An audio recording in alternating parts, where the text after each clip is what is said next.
Ada Tuhan kan dalam dirimu? Ya ada dong. Ah kan? Benar kan? Yang mengajarkan kau segala sesuatu Tuhan. 50%.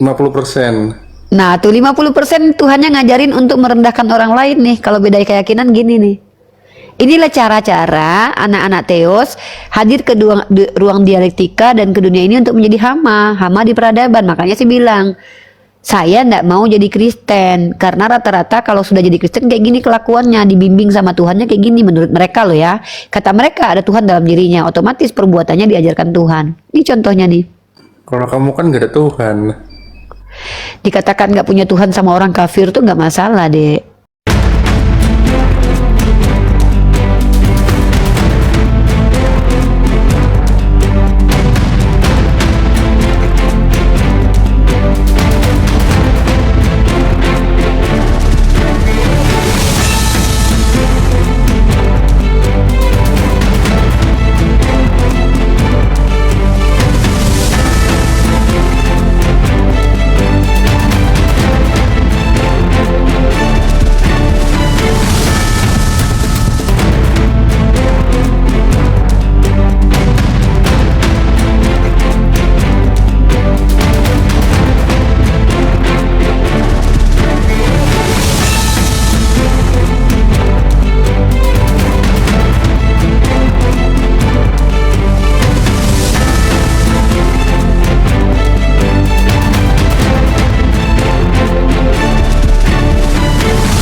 Assalamualaikum warahmatullahi wabarakatuh. Bertemu lagi dengan channel Kristologi Muslim, channel yang akan memperlihatkan diskusi dan debat lintas agama. Pada kesempatan hari ini, semoga kita semua dalam keadaan sehat walafiat, selalu diberikan kesehatan, dan segala macam urusan dilapangkan, dipermudahkan, dan dilancarkan seperti apa yang diharapkan, dan juga diberikan segala kecukupan ekonomi, rezeki yang melimpah yang tidak pernah habisnya dari Allah Subhanahu wa Ta'ala. Di video kali ini masih seperti biasa, saya akan memperlihatkan diskusi dan debat lintas agama di mana nantinya apologet Islam dan oknum Kristen akan saling bertanya dan menjelaskan agama masing-masing. Yang mana kita akan bisa menilai mana agama yang benar-benar bisa diterima dan dipahami secara akal pikiran manusia yang berakal. Di video ini juga kita akan melihat diskusi dan debat Unirifa dan apologet Islam lain dengan beberapa oknum Kristen yang mana kita bisa mendapatkan ilmu dan pengetahuan tentang ajaran Islam dan ajaran Kristen. Dan bagaimana berjalannya diskusi ini, apakah akan berjalan tenang dan santun atau malah sebaliknya memanas, di mana biasanya oknum Kristen jika tidak sanggup menjawab pertanyaan dan juga tidak terima ajaran dan isi kitabnya dibahas, mereka akan emosi dan marah, bahkan sampai menghujat pribadi atau ajaran. Nah, daripada penasaran dengan diskusi dan debat ini, mari kita simak saja videonya sekarang. Tujuan Bapak naik ke Komal ini buat apa? Orang sakit disakiti, Bu. Orang baik disakiti, Bu. Pak, tujuan itu adalah apa yang menjadi motivasi Bapak? Ngapain Bapak kesini? Tujuannya mau ngapain di sini? Mau ngapain? Saya nggak tanya penderitaan Bapak. Saya nggak tanya Bapak lagi terluka kah, patah hati kah? Saya nggak tanya itu. Saya tanya Bapak kesini mau ngapain? Orang baik disakiti. Bapak berobat aja ya. Bapak berobat. Kalau Bapak tersakiti, Bapak berobat ya Pak ya. Berobat aja dulu ya Pak. Nah, jadi teman-teman, kalau kita perhatikan ya, puasa itu teman-teman ternyata salah satu cara bagaimana tubuh kita memperbaiki tubuh itu sendiri. Banyak orang-orang di usianya sudah sekitar 20, 30, 40 sibuk kemudian mempush dirinya untuk bayar nge-gym, beli makanan sehat, multivitamin karena baru sadar kesehatan itu mahal, ya. Atau banyak orang yang di usia muda, di usia 20, 25, 30 makan sembarangan junk food, kemudian bergadang, kemudian ngerokok, minum minuman yang akan merusak ginjal. Maka tiba-tiba teman-teman, apa yang terjadi? Kemudian mereka kemudian di usia 40, kemudian mereka di usia 50, akhirnya apa yang mereka lakukan? Mereka kemudian mengejar apa yang harus mereka lakukan sewaktu dahulu gitu loh. Sementara kalau kita konsisten dalam kehidupan kita ya, contoh makan 1 kali sehari, ternyata itu baik. Ternyata makan satu kali sehari itu baik. Karena apa? Makan berat itu seperti karbohidrat itu kalau terlalu banyak akhirnya kita gula. Jadi ternyata kita salah kaprah. Apa yang Allah hadirkan di alam semesta ini seperti buah-buahan, sayur-sayuran yang harganya juga tidak terlalu mahal di Indonesia, Malaysia, Indonesia, itu adalah obat sebenarnya. Tapi terkadang kita lebih senang itu kayak ngejarnya nanti ketika sudah mau mati gitu loh. Nah, maka puasa adalah salah satu cara untuk memperbaiki diri kita dari penyakit yang ada di dalam tubuh, ya. Dan ternyata hal itu sudah ada jurnal ilmiahnya. Puasa itu ada kajian akademisnya ya. Dan mustahil puasa itu diperintahkan oleh Tuhan untuk merugikan diri kita sendiri.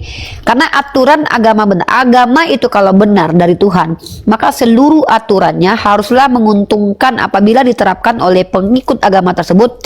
Maka aturan yang berlaku itu menguntungkan si penganut agama tersebut, bukan malah merugikan. Kalau ada suatu agama ya puasa itu musuhnya farmasi. Dan dengarkan baik-baik, kalau ada suatu agama apabila memerintahkan sesuatu dan melarang sesuatu dan larangan dan perintahnya merugikan penganutnya, maka itu bukanlah agama yang benar secara nalar, secara rasional. Karena nggak mungkin Tuhan nyuruh kita itu merugikan diri kita sendiri. Karena Tuhan memiliki sifat maha kasih. Nah, saya kasih contoh, mungkin kita singgung sedikit di Kristen, walaupun mereka memahaminya maknanya itu nanti ya sesuai tafsir mereka masing-masing. Di dalam Kristen itu, jangan melawan orang yang jahat kepadamu. Saya mau tanya sama kalian, ketika kalian dijahati orang lain, kalau kalian diam saja, bisa nggak kalian menjamin orang itu berhenti menjahati kalian? Maka kita tidak bisa menjamin orang yang kita biarkan menjahati kita itu berhenti menjahati kita. Bisa jadi dia bertambah zolim. Maka ini merugikan diri kita. Gak mungkin ini aturan dari Tuhan yang benar. Maka sebenarnya apa yang terjadi? Bisa kita identifikasi sebenarnya yang memberi informasi ini bukanlah nabi asli, atau tulisan ini mengatasnamakan seorang nabi yang asli tapi dia adalah pendusta, atau memang agama ini adalah agama pendusta yang datang dari nabi palsu, ya. Kenapa? Karena yang namanya ajaran benar tidak mungkin apabila diperintahkan sesuatu itu merugikan. Contoh, jangan melawan orang jahat kepadamu. Saya minta satu saja jurnal ilmiah bahwa ada karya ilmiah yang membuktikan tidak melawan orang jahat itu memperbaiki peradaban. Kita lihat Vatikan, teman-teman ya. Perhatikan baik-baik. Saya kasih konkret faktanya, fakta ilmiahnya. Teman-teman tahu kan Vatikan itu adalah negara Kristen yang tidak punya penjara. Tapi kalian tahu nggak akibat tidak ada penjara di negara itu apa yang terjadi? Kita tunjukkan by data saja ya, by data saja. Setidaknya saya akan menunjukkan 10 fakta Vatikan ya. Kita tunjukkan teman-teman ya. Ternyata menurut Detik Travel ya, situs yang saya baca, kalau situsnya ini bermasalah, maka teman-teman boleh untuk tidak percaya dengan situs ini. Setidaknya saya membaca situs ini. Dalam Detik Travel, teman-teman kalau lihat implikasi yang dilakukan sendiri oleh Vatikan sebagai negara yang tidak punya penjara, yang tidak menghukum orang-orang jahat, apa yang terjadi di Vatikan ini?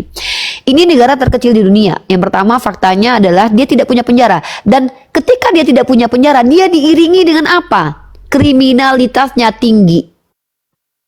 Ya, ketika dia tidak punya penjara, maka diiringi dengan apa? Kriminalitasnya tinggi. Artinya, ternyata ketika Tuhan mereka mengajarkan untuk jangan melawan orang yang jahat kepadamu, itu tidak menjadi solusi buat alam semesta. Ya, itu. Nah, bagaimana dengan Islam? Kalian tahu tidak? Kenapa Islam ini coba dihancurkan, coba direcehkan, coba dihentikan penyebarannya? Karena membuat takut dan ketar-ketir para lagi bete. Karena kalau lagi bete seperti Elia Myron ya, yang dari tadi bolak-balik masuk ke sini tapi nggak mau naik, itu akan diletakkan di atas bukit lalu dicampakkan ke bawah kalau dia terang-terangan menyebarkan LGBT-nya. Tapi di negara mayoritas Kristen dikasihi, bahkan ada yang dilegalkan pernikahannya. Dan ini adalah hama, merusak peradaban. Banyak orang tua yang khawatir anaknya ditusbol lubang duburnya. Itu yang pertama. Yang kedua teman-teman ya, kalau Islam ini menyebar dan syariat Islam ditegakkan, ini merugikan penjual alkohol. Kenapa? Elia Myron dan kawan-kawannya yang gemar minum alkohol terganggu karena diharamkan minum alkohol, ya kan? Ya, ketiga, ketika Islam menyebar ke seluruh dunia, maka prostitusi ya, prostitusi itu akan terganggu, rugi. Karena diharamkan. Kalau di Kristen kan dikasihi. Karena Yesus pernah tidak menghukum pesundal. Kenapa Yesus tidak menghukum pesundal? Ya mungkin bisa jadi memang ya kalau dalam ranah teologi Kristen kan Yesus tidak menghukum pesundal karena Yesus sudah menebus dosa pesundal. Artinya kalau kita bicara secara rasional ini adalah sebuah melegalisir perbuatan yang salah gitu loh. Kalau Islam tersebar luas, maka apa yang terjadi? Para pecinta bokpe, film-film porno itu akan terberangus. Dan mari kita lihat secara konsensus teman-teman menggunakan ChatGPT. Kita lihat negara terbanyak lagi, kita lihat ya, negara terbanyak prostitusi, pembuat bokep, penikmat bokep, kriminalitas tertinggi. Kita lihat teman-teman ya, dan kriminalitas tertinggi ini bisa beberapa faktor, nanti kita coba jelaskan. Enggak juga kita harus generalisir, enggak ya, saya tidak mengeneralisir ya. Ada kok negara-negara Kristen yang aman, damai itu ada. Tapi apakah karena mereka aman, damai karena berpatokan kepada agama mereka, karena mereka ajaran kasih? Tidak juga. Kita buktikan aja kalau memang mereka itu damai karena menerapkan ajaran kasih. Enggak juga teman-teman, bisa jadi karena memang pemerintahannya itu memang sudah mengenyangkan penduduknya sehingga negaranya aman damai, itu bisa saja ya. Dan kita juga tidak bisa katakan bahwa oh Qatar itu kaya karena Islam, tidak, bukan begitu juga cara berpikirnya. Tapi setidaknya kita memberikan sebuah identifikasi bahwa agama yang benar itu datang dari nabi yang benar, tentulah orangnya harus benar. Kalau nabinya saja tidak benar, maka dia tidak bisa dikatakan agama benar. Nah, kalau kita lihat parameter nabi, nah kita baru masuk ke poin kita ya. Parameter nabi benar itu apa? Dilihat dari akhlaknya ya. Akhlaknya itu adalah teman-teman ya sesuai dengan akhlak kenabian. Kalau di Kristen rata-rata nabi-nabi Israel itu bahkan kelakuannya ngambil bini orang, bersundal dengan pesundal ya, nggak pakai pakaian selama 3 tahun. Ya saya ya, kita bedah pelan-pelan nih. Nabi di dalam agama Kristen seperti Abraham yang nabi tertinggi aja, bukan nabi tertinggi sih, lebih dianggap sebagai kayak bapaknya bangsa-bangsa lah ya. Bahkan itu apa yang digambarkan tentang Nabi Ibrahim alaihissalam. Maaf ya saya katakan ini ya, ini na'udzubillah min dzalik, kita tidak percaya ya. Di dalam pandangan Kristen Nabi Ibrahim itu sangat hina nista. Kenapa? Digambarkan sebagai seorang pria yang tidak bertanggung jawab kepada istri dan anaknya. Bayangkan teman-teman, bayangkan ya, Abraham itu teman-teman tidak bisa memberi keturunan kepada Sarai. Sarai tidak bisa memberi keturunan kepada Abraham, dan itu adalah takdir Tuhannya.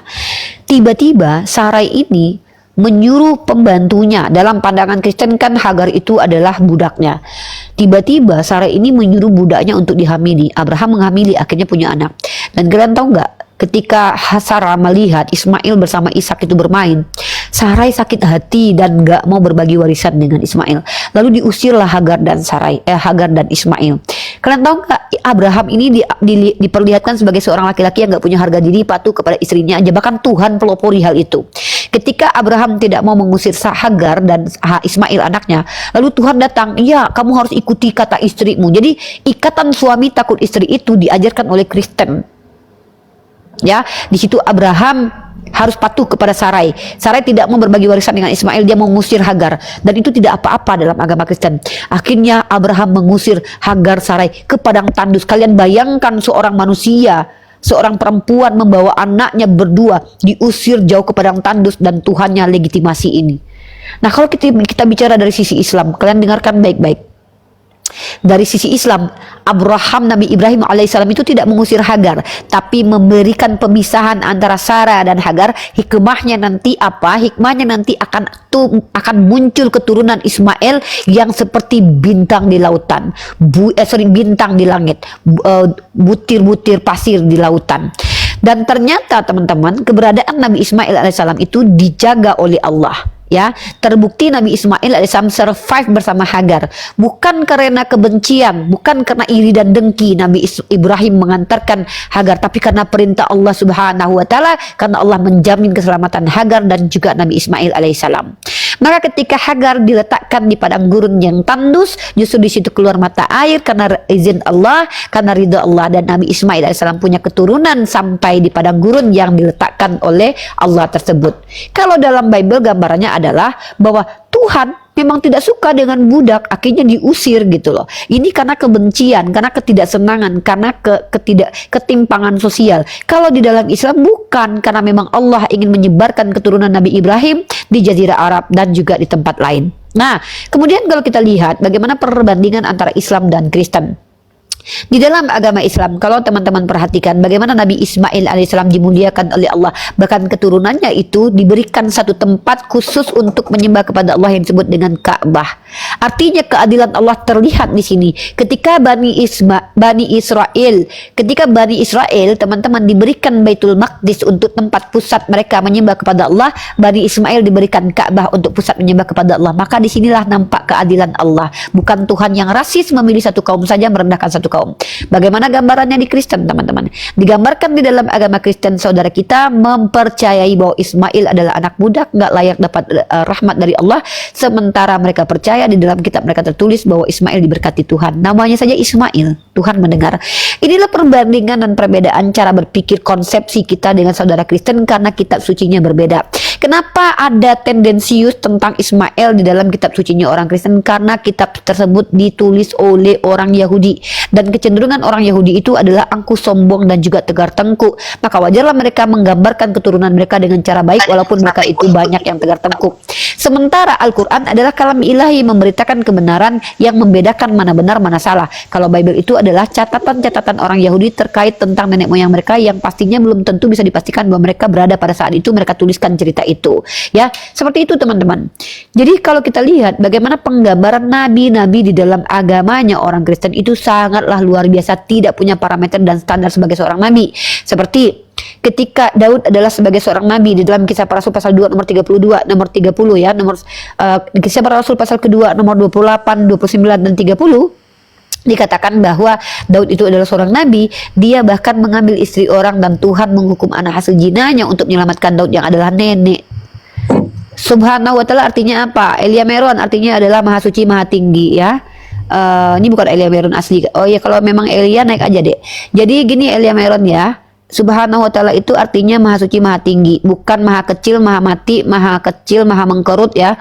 Bukan maha mati, maha terkutuk, maha rendah, maha kecil, mengecil, bukan maha mengkisut, bukan ya. Subhanahu wa ta'ala artinya adalah maha suci lagi tinggi ya, beda ya. Kalau Yesus itu maha mati dan terkutuk karena dia terkutuk, itu dalilnya ada, dan dia mati ya. Seperti itu Elia Meron ya, itu akun fake ya. Oke, akun fake nggak apa-apa. Nah, jadi kalau kita lihat teman-teman bagaimana perjalanan panjang transmisi Al-Quran dan transmisi Bible, kalian lihat kemarin si pendeta yang rambut panjang mengatakan tentulah ada ada perubahan kalau seandainya Quran itu disampaikan dengan mulut ke mulut, nanti ada itu perubahan-perubahannya. Buktikan, justru Allah men-challenge itu. Tunjukkan tunjukkan ada yang namanya itu distorsi di dalam transmisi Quran. Kalau Bible banyak distorsinya, bahkan diakui oleh sarjana Kristen sendiri.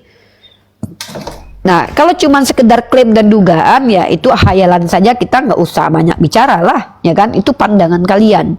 Nah, jadi kalau nabi palsu, nabinya saja palsu, otomatis kitabnya palsu ya. Ini nih. Ya. Jadi kalau nabinya palsu otomatis ini teman-teman, ini sudah otomatis. Ini sudah otomatis teman-teman ya. Kalau kitabnya palsu otomatis nabinya palsu. Kalau nabinya palsu otomatis kitabnya palsu. Kalau keduanya palsu otomatis agamanya palsu. Sesimpel itu sebenarnya. Sesimpel is that. Simple is that gitu ya. Simple as that gitu ya. Gitu. Sangat simpel sekali, sangat mudah untuk dipahami.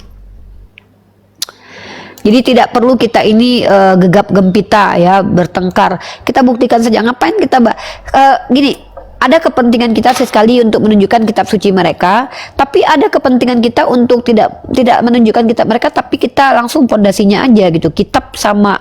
Kalau nabinya palsu, otomatis kitabnya palsu. Kalau kitabnya palsu, otomatis nabinya palsu. Gitu. Maka buktikan. Kalau kalian adalah orang yang betul-betul berilmu pengetahuan, maka kalian harusnya confident membuktikan bahwa apa yang kalian imani itu adalah betul-betul kebenaran. Karena kebenaran dalam teori kebenaran itu harus koheren ya. Seperti yang disampaikan oleh pendeta Gondrong kemarin yang mengatakan harus koheren. Koheren apanya yang koheren? Ditanya dari mana kau tahu tentang Tuhan aja mencret nggak menjawab ya. Itu kemarin kelakuan mereka. Bicara tanpa ada isi dan materi begitu. Bismillahirrahmanirrahim.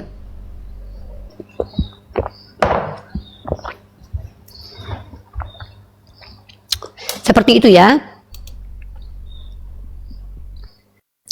Dan lagi-lagi teman-teman ya, kita di sini tidak tertarik mengajak orang berantem, walaupun diksi saya memang memancing orang mungkin ke-trigger untuk emosi. Tapi percayalah, kalaupun kalian emosi, kalian bisa bedah dari setiap diksi saya itu semua ada fakta, data, dan kenyataannya memang begitu ya. Ya, jadi kita mencoba untuk mengajak orang lain berpikir jujur terhadap diri sendiri, bukan mengajak orang untuk terbenam di dalam doktrin yang menyesatkan. Karena itu adalah hak kita sebagai warga negara Indonesia, walaupun mungkin banyak orang yang tidak senang menganggap diskusi lintas agama hanya memancing keributan di antara umat beragama. Makanya saya berikan limitasi. Limitasi di diskusi di sini adalah satu, kalian bertanya tentang agama saya dan buktikan pernyataan saya, siapa nabi palsu dan siapa kitab, bagaimana bentuk kitab palsu. Ini untuk apa? Untuk membuka cakrawala berpikir sebagai seorang yang memang ada di zona mengambil prodi komunikasi penyiar Islam. Salah satu prodi yang memang sebenarnya tanggung jawab kita sebagai seorang muslimah dan muslim berdakwah fisabilillah. Dan memang Rasulullah sudah katakan itu. Salah satu amalan yang sangat berat untuk dilakukan diantaranya adalah berjihad fisabilillah, kemudian memerdekakan budak. Dan yang paling berat adalah menahan diri untuk tidak mengganggu orang lain. Seperti itu. Ya. Jadi tema kali ini tema yang sangat biasa, sering kali dibahas tapi sering stagnan di tempat. Karena sulit teman-teman. Kenapa coba teman-teman kita ini banyak yang stagnan kalau membahas tentang nabi palsu? Kenapa coba? Apa alasannya? Kalau saya bisa memberikan sebuah pandangan dari hasil pembelajaran saya, hasil pengalaman pribadi saya adalah ketidakjujuran mereka dan tidak konsistennya mereka dalam ucapan. Contoh, kalau kita bawa contoh ya, Matius pasal 7 nomor 15, di situ ciri-ciri palsu seperti apa. Maka ketika kita tanya kepada mereka, siapakah tokoh agama yang mengikuti ciri-ciri seperti itu, mereka kan langsung terbungkam. Mereka tidak bisa menunjukkan kenyataannya bahwa yang orang yang mengaku bertemu dengan Yesus bernama Paulus, sebagai Farisi yang dikatakan munafik bernama Paulus, mengajarkan kekristenan keliling dunia bernama Paulus, kemudian mengajarkan dengan cara paksa bernama Kristen, kemudian melakukan genosida di mana-mana bernama Kristen, melakukan inkuisisi bernama Kristen. Ketika kita bukakan itu secara tekstual, kontekstual dan fakta-fakta yang terjadi di lapangan, teman-teman kita Kristen tidak mau jujur mengakui bahwa ciri-ciri nabi palsu itu tidak berada dalam diri Nabi Muhammad SAW. Dan lucunya lagi saudara kita Kristen, ketika ada satu ayat konteksnya nabi palsu, mereka ambil ayat yang tidak ada kaitannya dengan nabi palsu. Itu yang bisa kita lihat selama ini. Tapi kenapa itu terjadi? Allah sudah katakan itu dalam Quran, khatamallahu ala qulubihim wa ala sam'ihim wa ala absarihim ghisyawatu wa lahum azabun azim.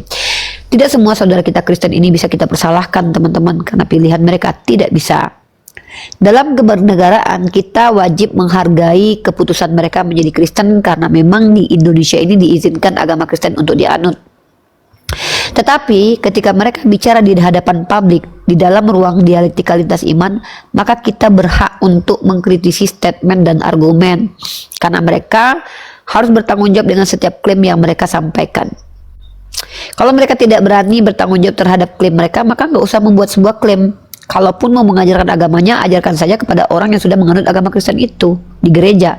Jangan pernah membuka live untuk menyebarkan agama kalian, sehingga kami tidak menanggapi. Sesimpel itu. Ya. Halo Pak Ereni.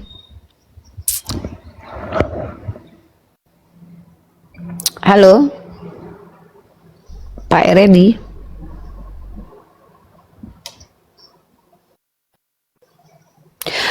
Rasulullah SAW sudah mengajarkan kepada kita pada fitrahnya seorang anak kecil itu fitrahnya muslim, maka orang tuanya lah yang menjadikan dia Yahudi dan Nasrani, teman-teman, seperti itu. Nah, jadi bagaimana kemudian kita menyikapi hal ini? Kalau kita mau menyikapi hal ini adalah dengan cara kita harus tahu bahwa apa namanya ya,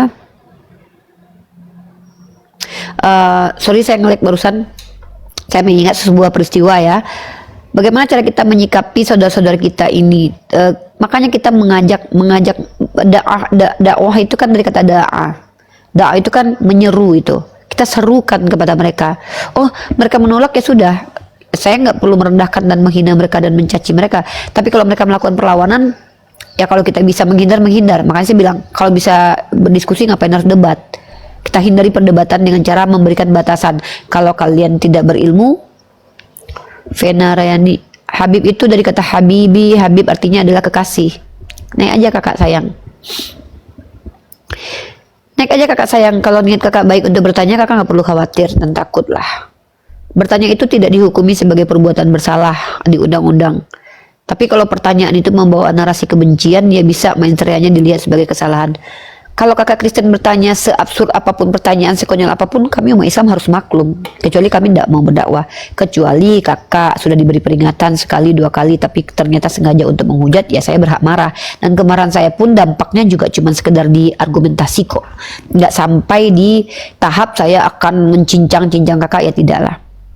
Nggak apa-apa kak, nggak apa-apa, kakak nggak usah buka kamera aja nanti, kakak naik aja. Kakak nggak usah buka kamera, kakak tutup aja kameranya, kemudian kakak pakai suara aja.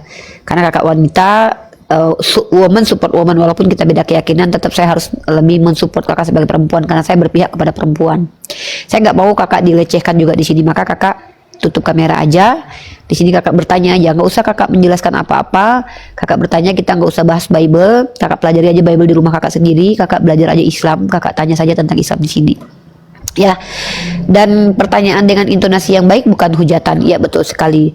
Pertanyaan dengan narasi yang baik juga bukan hujatan. Jadi gitu ya kakak Feni. Habib itu dari kata Habibi. Habibi itu artinya kekasihku. Kenapa mereka dipanggil habaib? Karena mereka kami diperintahkan untuk mengasihi, mencintai keturunan para al-anbiya. Walaupun itu tidak sebuah kewajiban. Tidak ada kewajiban bagi saya mencintai keturunan Nabi Muhammad. Kenapa? Keturunan Nabi itu ada yang ingkar kok. Contoh keturunan Nabi Nuh alaihissalam. Nabi Nuh alaihissalam punya anak bernama Kan'an.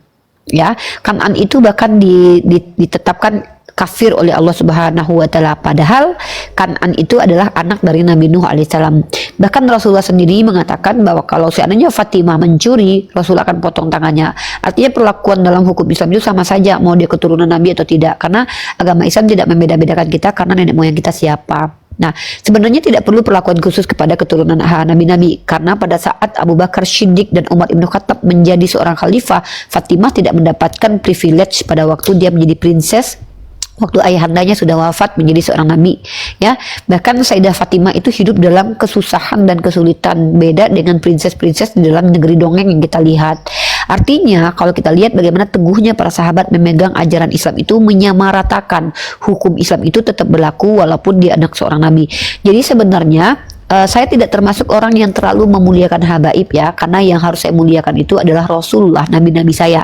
Saya tergantung habaibnya. Jangankan seorang habaib ya kak, keturunan Fir'aun aja bertakwa kepada Allah, maka saya mencintainya. Yang saya tahu habaib mengatasnamakan keturunan Nabi Muhammad, tapi saat aku pergi ke Saudi urusan bisnis, kakak naik aja, aku kepotong-potong gitu nggak ngerti. Nggak apa-apa sayang, saya bukan orang yang berniat merendahkan saudari Kristen di sini loh kak. Di sana tidak ada istilah, memang tidak ada istilah habaib. Habaib itu bukan istilah agama. Istilah agama itu yang ada adalah Rasulullah, Nabi, ilah, ya. Yang ada itu adalah ilah, Rasul, Nabi, muslimin, mukminin, muhsinin, kafirun, fasik, munafik. Itu istilah keagamaan. Habib itu tidak ada, tidak diajarkan oleh Nabi. Ya, kami diperintahkan untuk mencintai Nabi kami dan mendoakan beliau dan keturunannya. Artinya kami tidak diperintahkan wajib untuk mencintai orang yang ngaku-ngaku keturunan Nabi, karena ngaku keturunan Nabi kan belum tentu keturunan Nabi. Saya juga bisa ngaku, saya juga keturunan Nabi by the way. Kakak juga keturunan Nabi loh. Kakak itu keturunan Nabi Adam. Kakak aja yang nggak tahu. Kakak dan saya itu keturunan Nabi. Nabi pertama, manusia pertama yang diutamakan oleh Allah pada saat beliau setelah diciptakan, itu Adam alaihissalam. Kakak dan saya keturunannya. Jadi kalau kita pakai keturunan Nabi itu artinya habaib, kakak juga habibah. Ya habibah. Ya, saya mencintai kakak karena kakak keturunan Nabi Adam ciptaan Allah. Ya, jadi saya enggak, Kak. Saya kalau ada seorang Kristen mengedepankan human being-nya bicara, saya keturunan Nabi Adam percaya karena ada di kitab buku Injil. Sorry kak, kakak itu tidak percaya dalam Bible kakak. Adam bukan nabi. Dalam kitab kakak itu Adam bukan nabi. Adam itu manusia terkutuk dalam kitab kakak. Justru kakak keturunan orang terkutuk dalam Bible. Yang mengatakan Adam itu nabi adalah kami, orang Islam. Ya, kakak sebagai Kristen itu tidak percaya bahwa Adam itu adalah nabi. Karena sebagai seorang Kristen, kakak percaya bahwa Adam itu seorang manusia terkutuk. Nah, ini contohnya nih kelakuannya nih orang-orang. Jadi kelakuan orang-orang terkutuk tuh kayak gini kak. Coba kakak lihat deh. Nah, ini kelakuan anak-anak Tuhan nih. Ya, jadi kelakuan anak Tuhan ini begini. Terus yang Nah, ini anak Yesus nih. Coba tanya, ada Tuhan kan dalam dirimu? ya ada dong. Ah kan? Benar kan? Yang mengajarkan kau segala sesuatu Tuhan. 50%. Nah, tuh 50% Tuhannya ngajarin untuk merendahkan orang lain nih. Kalau beda keyakinan gini nih. Inilah cara-cara anak-anak Theos hadir ke ruang dialektika dan ke dunia ini untuk menjadi hama di peradaban. Makanya saya bilang, saya ndak mau jadi Kristen karena rata-rata kalau sudah jadi Kristen kayak gini kelakuannya, dibimbing sama Tuhannya kayak gini menurut mereka loh ya. Kata mereka ada Tuhan dalam dirinya, otomatis perbuatannya diajarkan Tuhan. Ini contohnya nih. Kalau kamu kan gak ada Tuhan. Dikatakan nggak punya Tuhan sama orang kafir tuh nggak masalah deh. Nah sekarang saya mau tanya nih sama kamu nih, kebencian kamu sama saya itu tingkatnya dari 1 sampai 100 berapa?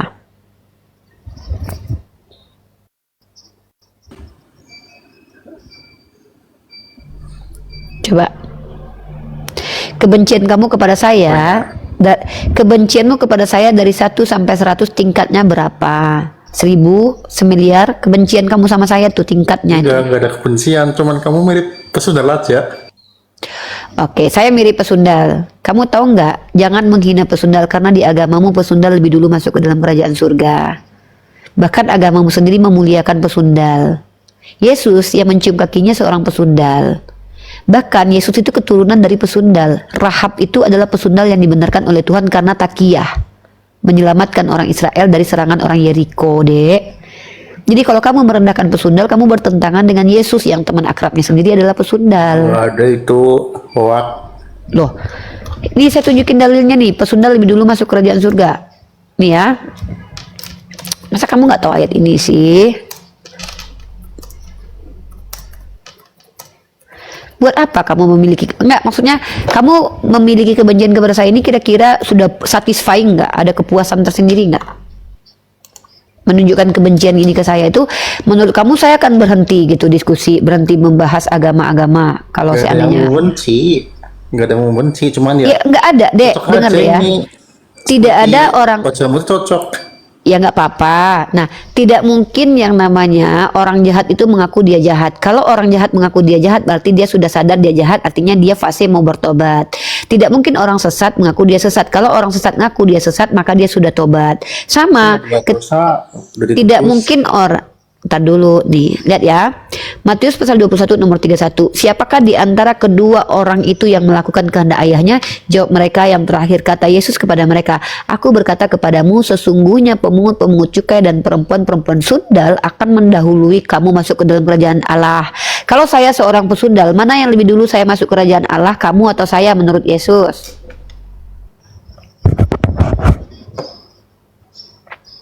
Coba. Kalau menurut kamu, saya ini kan pesundal nih. Duluan siapa saya masuk kerajaan surga menurut Yesus, saya atau kamu? Nah, di sini kita tuh diajak untuk berpikir, diajak untuk memilih gini. Kamu kan benci banget sama aku nih. Aku tahu, aku sadar kamu benci sama aku karena aku ngebahas agama kamu dan aku ngebantah doktrin yang kamu imani dari kecil. Sabar dulu. Aku ngerti banget Kamu benci banget karena kamu nganggap aku tuh nyerang agama kamu. Saya paham itu. Tapi itu juga yang dialami sama Yesus dulu. Yesus dulu hanya menjelaskan kepada orang Farisi bahwa Tuhan yang benar itu Tuhan yang mengajarkan kebaikan, kasih. Tapi dia tetap dibenci sama orang Yahudi.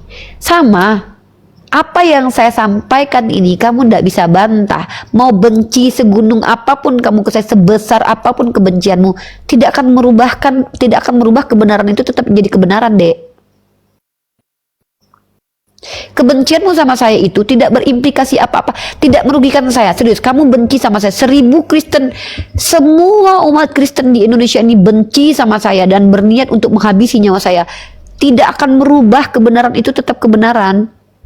Yang namanya kebenaran itu tetap akan tersondingkan gitu loh, akan tersampaikan, Dek. Gitu. Sama, kamu bikin saya seperti ini. Apa kamu nggak khawatir nanti orang tua kamu diperlakukan? Kamu kan ada yang namanya konsep tabur tuai. Bahkan kamu diajarkan apabila ditampar pipi kiri kasih kanan. Kamu terang-terangan menunjukkan kebencian ke saya, si Rifa Sundal. Apa kamu pernah check-in sama saya di hotel? Kamu pernah sama Suma? Kamu dari mana kamu tahu saya pernah check-in sama Bang Zuma? Kamu pernah lihat? Apa yang kamu omongan itu dusta, deh. Kenapa? Gini loh, masa kamu harus berdusta dulu baru memuliakan agamamu, Dek? Apakah harus berdusta dulu untuk memuliakan Tuhanmu? Kenapa harus mengikuti? Kalau karena dustaku kemuliaan Tuhan semakin melimpah, kenapa aku harus dihakimi sebagai orang berdosa? Ada Tuhan? Kenapa? Apakah di dirimu itu ada Tuhan bersama? Tuhan itu menaungi segala sesuatu. Tuhan itu tidak bertempat. Tuhan itu tidak butuh tempat. Karena Tuhan itu yang menciptakan tempat. Kekuasaan Tuhan itu tidak jauh dari urat leher saya. Artinya Allah Subhanahu wa Ta'ala itu kuasanya melampaui ruang dan waktu dan pengetahuan saya. Bukan berarti Allah Subhanahu wa Ta'ala itu yang mengecil rohnya lalu masuk ke dalam tubuh saya. Bukan begitu dalam pandangan Islam. Saya ini ada roh diri saya sendiri. Jadi kalau gini, Dek, kalau ada roh Tuhan, buat apa ngaku punya roh Tuhan dalam dirinya tapi kelakuannya kayak gini? Saya ini, kalau saya yang tidak punya roh Tuhan dalam diri saya, bisa ngajak kamu bicara baik-baik. Lebih bagus mana, Dek? Ada roh Tuhan dalam diri kita tapi kelakuan kayak biawa, atau nggak punya roh Tuhan dalam diri kita tapi kelakuannya baik? Pilih mana coba? Ayolah adikku, saya tahu kamu orang baik. Kamu hanya ke-trigger melihat diskusi saya selama ini karena kamu mungkin saja tidak melihat secara utuh diskusi saya, tidak menerima kenyataan. Kamu akhirnya membenci saya tanpa kenal saya dulu. Enggak apa-apa. Insya Allah kita bertemu di Yaumil Hisab nanti. Ya, kalaupun saya menyakiti kamu karena menyampaikan kebenaran, saya tidak akan dihakimi salah. Karena Yesus juga begitu. Yesus dianggap menyakiti orang-orang Yahudi ketika dia menyampaikan kebenaran terkait tentang agama yang dia bawa. Tapi Yesus bukan orang yang salah. Seperti itu, ya. Yesus tidak bisa disalahkan karena Yesus menyampaikan apa yang difirmankan oleh Tuhan dan itu menyakiti hati orang-orang sesat. Tidak perlu mempertimbangkan perasaan orang-orang sesat. Orang sesat itu tidak perlu dipertimbangkan perasaannya karena mereka sendiri tidak punya perasaan. Ya. Seperti itu ya adikku ya, mudah-mudahan kamu berubah. Nggak apa-apa kalau kamu benci sama aku, nggak apa-apa. Aku kalau Kristen benci sama aku justru aku maklum. Justru kalau ada Kristen sayang sama aku curiga. Ini aku dosa apa nih, kok bisa orang Kristen sayang sama aku gitu. Bukan berarti aku ngelarang kalian buat sayang sama aku ya. Jadi harapan aku, doaku buat kamu, semoga Allah memberikan hidayah kepada kamu. Semoga kebencianmu berbalik sebagai cinta kepada Allah ya. Semoga kebencianmu kepada aku berbalik menjadi cinta kepada Allah. Semoga kemarahanmu sama aku berbalik hidayah untukmu. Semoga kemurkaanmu terhadap apa yang kulakukan itu berbalik meletakkanmu di jalan yang benar. Ya, karena aku yakin sebenarnya kamu orang baik. Hanya saja kamu ke-trigger karena terdoktrin dari kecil dan melihat aku seolah dianggap menyerang agama Kristen ya, Dek ya. Mudah-mudahan kita bertemu suatu saat dalam keadaan kondusif. Enggak pun kita bertemu di dunia, kita akan bertemu di Yaumil Hisab. Seperti itu. Halo Nuaiman.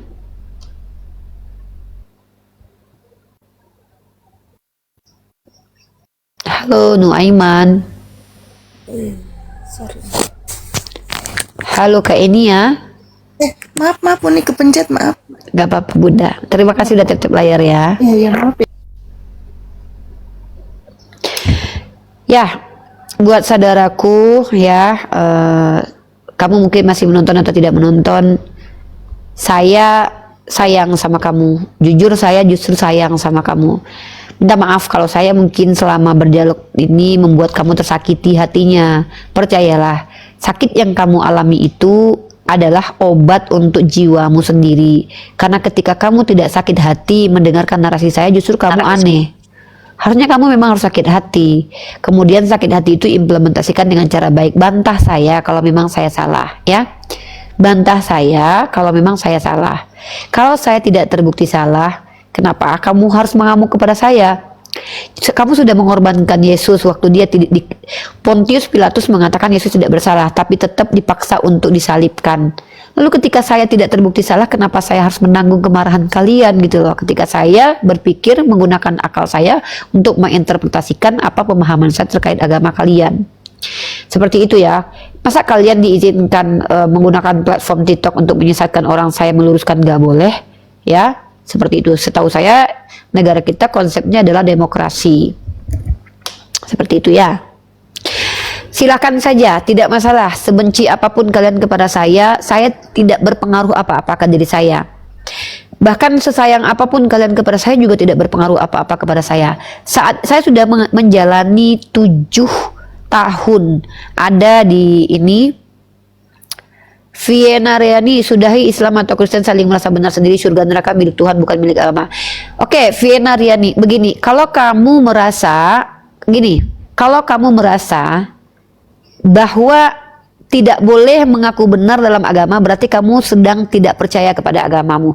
Justru kalau kamu Kristen sejati, kamu harus yakin bahwa Kristen itu agama benar. Dengan mengatakan sudahi merasa paling benar, artinya kamu menyuruh kami berhenti untuk merasa bahwa Islam agama benar. Sama, apakah kamu sudah berhenti menganggap Kristen agama benar? Kalau kamu sudah lagi tidak merasa bahwa Kristen agama benar, maka kamu harus buktikan dengan tidak perlu jadi Kristen deh. Keluar dulu dari Kristen. Selagi kamu masih beragama Kristen, itu kamu munafik.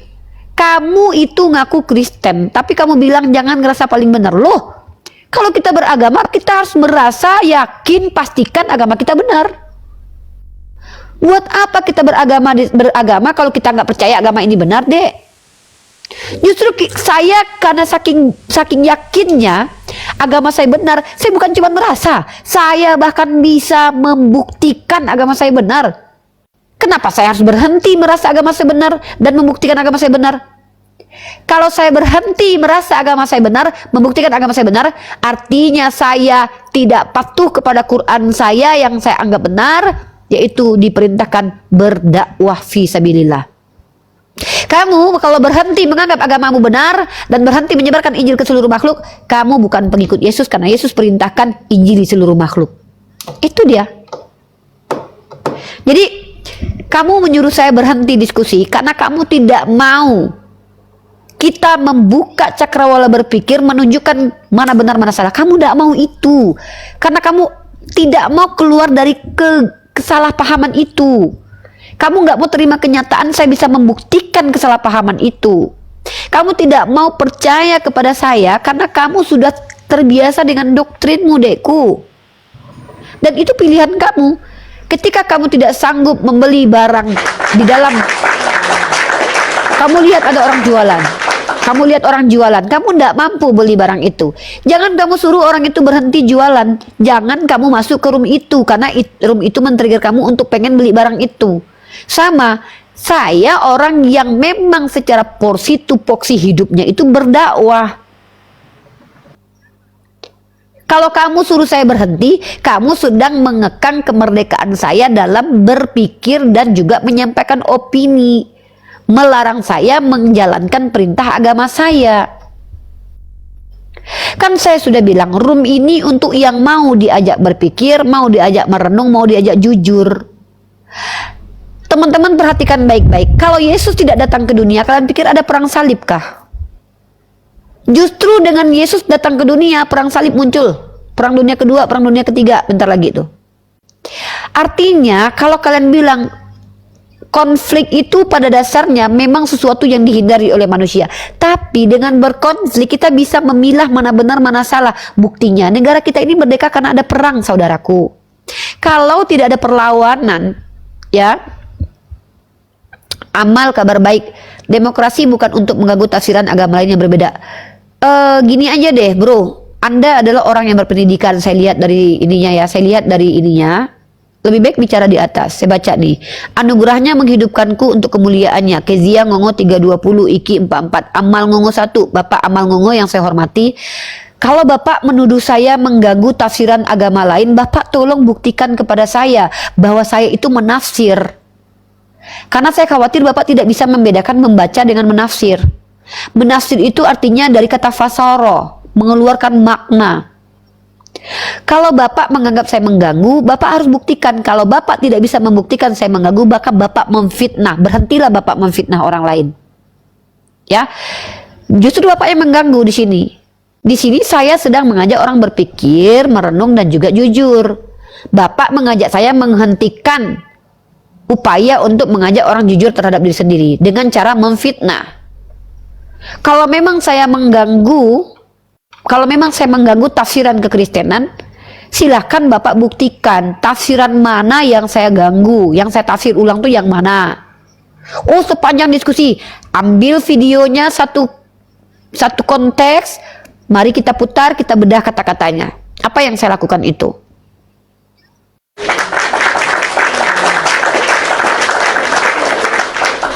Ya, Bapak kalau hanya sekedar memfitnah, menuduh, itu sudah dilakukan oleh pendahulu Bapak dari kalangan Katolik dan Protestan.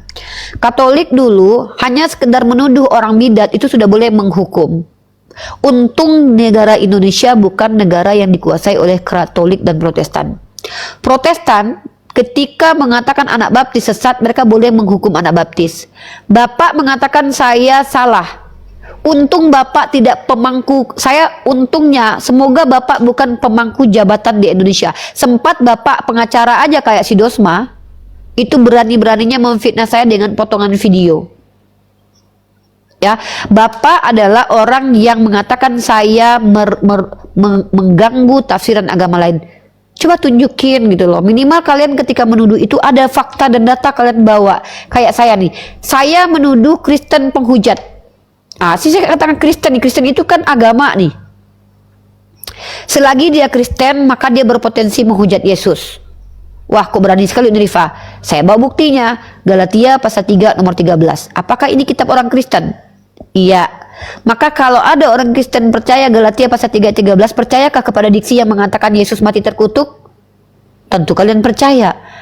Kecuali bagi yang orang nggak percaya dengan Galatia pasal 3:13. Maka secara tidak langsung kalian adalah penghujat Tuhan kalian sendiri. Ya, kecuali kalian katakan bahwa mengatakan seseorang terkutuk itu adalah pujian. Sudah salah maksa lagi. Jika lucu nih saudara amal kabar baik, namanya amal kabar baik, tapi dia malah memfitnah. Anda membuat judul nama Anda kabar baik, diundang nggak berani naik. Nih, sudah salah. Sini Pak, saya mau lihat salahnya saya apa. Kalau nggak kita ketemu di pengadilan aja Pak, tunjukkan kesalahan saya Pak, gitu aja ya Pak ya, biar kita dibantu sama orang-orang berilmu menunjukkan saya salah atau tidak. Kalau saya salah, saya wajib bertanggung jawab kok, ya, seperti itu, ya. Kalau memang saya salah, akan ada kok Pak orang-orang yang membuktikan saya salah, ya. Kalau loh, bentar-bentar ke pengadilan, Yesus aja di pengadilan Dek. Jangan menertawakan pengadilan. Tadi kamu menertawakan pesundal. Pesundal itu lebih dulu masuk kerajaan surga. Sekarang kamu menertawakan pengadilan. Yesus itu disalib melalui pengadilan dulu. Yesus itu sebelum dia disalibkan, dia diadili dulu di pengadilan. Jangan menertawakan pengadilan. Itu sudah dilalui oleh Yesus duluan, Dek. Ya, Edis itu menertawakan pengadilan karena dia kabur dari pengadilan. Kenapa? Dia setelah menghujat Katolik dan Islam kabur ke luar negeri. Makanya dia trauma dengan kata-kata pengadilan. Makanya dia menganggap bahwa pengadilan itu sebuah kejahatan. Yesus sendiri diadili, walaupun dia tidak berdosa tetap dihukum. Itu ya, tepuk tangan dulu buat Pontius Pilatus.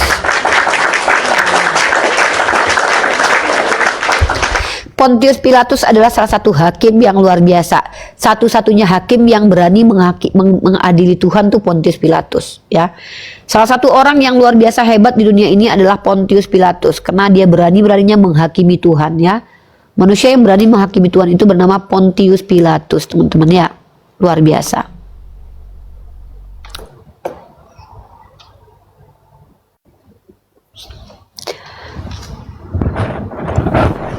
Halo Pak Zas.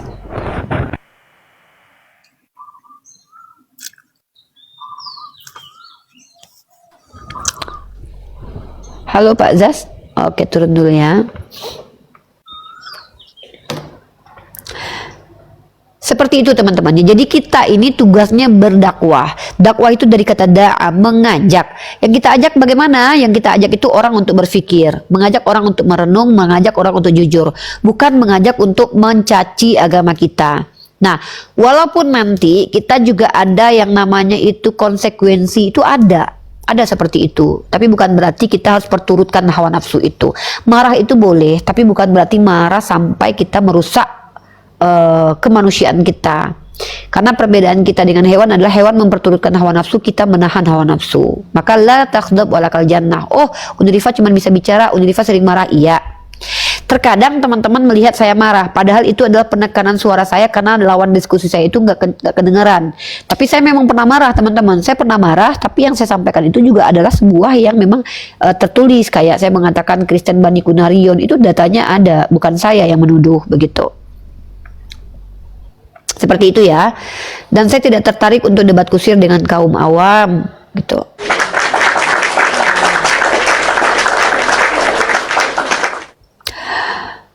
Oke, kita baca yang teman-teman yang di YouTube, saya mungkin coba untuk tanggapi komentar-komentar di YouTube ya. Oke. Kita lihat di dalam ini. Oke, ini kita baca ya dari Rizal Jurnalis 11S. Menurut Nabi Yesaya, Nabi palsu itu buta huruf. Yesaya 29, 12, 16. Mari kita cross check teman-teman ya. Mari kita cross check Yesaya pasal 29. Ini kita pastikan teman Kristen ya. Nah, kalau kita lihat Nabi palsu itu katanya buta huruf ya. Kalau begitu rata-rata murid Yesus adalah nabi palsu. Kenapa? Karena Yesus mengambil teman-teman yang idiotai dan agramatoi. Ya, faktanya begitu. Dalam Kisah Para Rasul pasal 13, Barnabas dan Saulus adalah termasuk salah satu nabi di antara para nabi. Ya, ini justru saudara kita si jurnalis ini merendahkan pilihan Yesus sendiri gitu. Nah, kalau kita lihat kitab Yesaya teman-teman, apakah betul itu konteks tentang nabi palsu? Inilah kelakuan teman-teman kita Kristen. Ada konteks nabi palsu di dalam kitab mereka tolak. Nah, kita lihat Yesaya berapa tadi konteks nabi palsu? Menurut Nabi Yesaya, palsu itu buta huruf. Yesaya 29, 12. Yesaya 29 ayat 12. Kita baca teman-teman ya. Kita perhatikan baik-baik ya. Kita buka di sini teman-teman ya. Menurut saudara kita, nabi palsu itu adalah yang buta huruf. Teman-teman perhatikan baik-baik. Kita lihat semua ayat dari ayat 12-nya kita baca. Ya, kita dari ayat 12 kita baca. Ya, kita baca dari ayat 12-nya ya. Nah, teman-teman kita lihat ya, bangsa yang buta. Judul perikop yang dibuat oleh orang Kristen di sini, bangsa yang buta.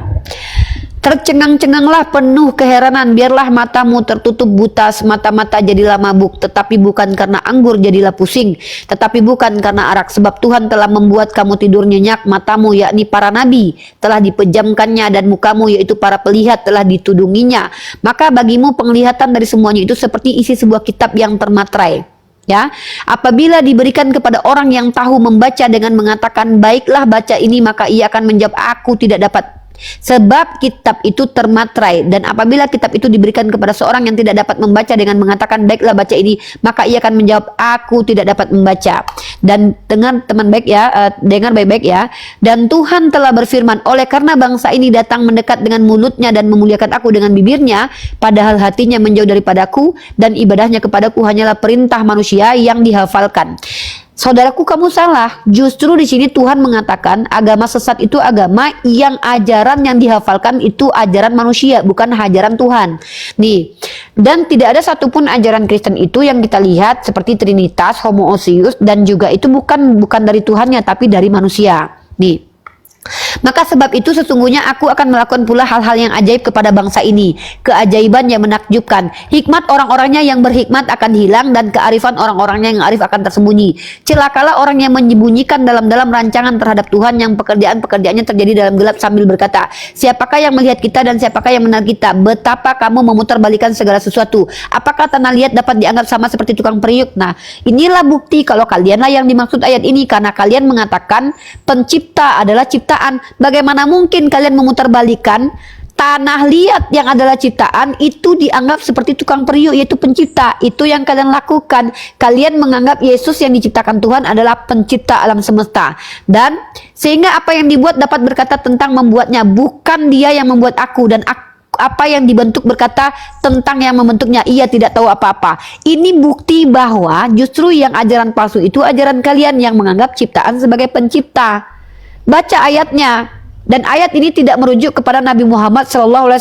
Kenapa? Kalau kita bicara tentang ayat ini, justru penglihatan yang ditunjukkan bahwa nanti akan ada orang yang apabila dibacakan kitab kepadanya, dia bilang tidak bisa membaca. Bukan orang itu nabi palsu, tidak tertulis di sini konteks nabi palsu, tapi konteksnya adalah bangsa yang buta. Karena memang Nabi Muhammad SAW diutus kepada bangsa yang buta, bangsa yang jahil, bangsa yang ummi. Betul, justru Nabi Muhammad diutus kepada bangsa yang buta dan umi untuk membuat mereka bisa bicara, bisa mengerti firman Tuhan. Faktanya umat Islam bisa membedakan mana benar mana salah menggunakan kitab sucinya. Artinya kami bisa membedakan mana Tuhan mana manusia. Kalian itu walaupun sudah diberikan kitab suci, kalian tetap nggak tahu, karena kalianlah bangsa buta itu, dan ajaran kalian itu adalah ajaran dari karangan manusia. Contoh, Trinitas itu bukan ajaran Yesus, tapi ajaran dari Konsili Nikea. Homoousius itu bukan pandangan Yesus, tapi pandangan dari Athanasius dan kawan-kawan. Maka ajaran kalian, percuma kalian beribadah kepada Yesus, karena ajaran yang kalian ajarkan adalah ajaran manusia. Inilah bukti bahwa kalaupun yang dimaksud bangsa buta ini adalah Bani Arab, betul, saya sepakat, karena Nabi Muhammad datang untuk mencerdaskan orang Bani Arab. Terbukti kemudian Golden Age itu adanya di zaman-zaman keemasan Islam. Terbukti mereka yang tadinya tidak bisa bicara, mereka tidak bisa membaca buku, akhirnya mereka menjadi ahli. Al-Khawarizmi, Ibnu Sina, menjadi orang-orang yang berilmu pengetahuan kemudian, gitu. Kalaupun memang kita percaya ini bangsa yang buta, memang karena Nabi itu diutus untuk bangsa yang buta itu. Nabi tidak diutus untuk orang yang sudah pintar. Yesus saja datang untuk pendosa kok. Nabi diutus untuk bangsa buta supaya bisa mereka melihat. Faktanya siapa di antara Islam dan Kristen yang berhasil, tokoh-tokoh agamanya? Yesus datang ke dunia untuk menyelamatkan Bani Israel. Berhasil nggak? Apakah Yesus berhasil menyelamatkan Bani Israel dari kesesatan? Tidak.